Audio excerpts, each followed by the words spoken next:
The void in the field. I grew up in a rural area. Summer was always my favorite season. There was something about the quiet, the heat, and the emptiness that I loved. I was 16 and had a friend named Taylor. She was a little more reckless than me. On a random night in July, we decided to go stargazing. We left around 10 p.m.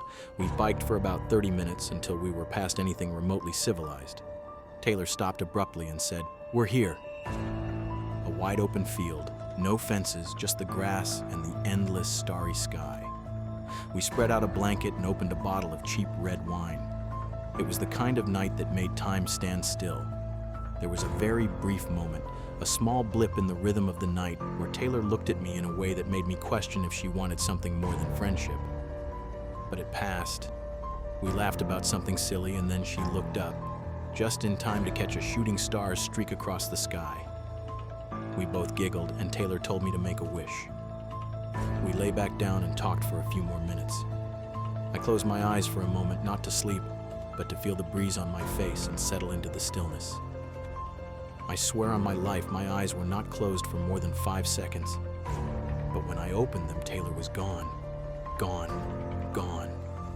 Both she and her bike were nowhere in sight. My bike was still next to the blanket. I sat up fast, thinking she was messing with me. I spun 360 degrees, but I couldn't see her. In that moment, an unexplainable feeling of fear washed over me.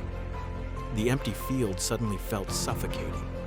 The gentle charm of the night was replaced by panic. The air felt colder, like I had stepped into a different version of the same place. The stars looked dimmer. I pulled out my phone to check the time. It was 3:00 Exactly.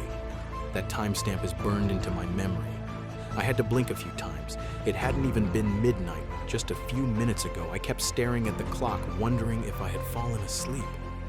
I knew I hadn't, but I couldn't be sure. Would Taylor really leave me? She wouldn't have done that in a million years. I stood up, yelled her name several times, but there was no answer. I started crying. I didn't know what else to do. I grabbed my bike and started pedaling back home, trying not to panic. That ride felt like it took forever. The next day, I texted Taylor, expecting an apology. Instead, she demanded one from me. She asked, word for word, "Where the hell did you go last night?" I told her what I remembered, that I woke up alone at 3:00 and assumed she'd left me. That's when she hit me with the thing that made me send this story in. She said she was the one who woke up alone at 3:00 waited for over an hour, then got annoyed and biked home, assuming I had gotten angry and confused and left her there.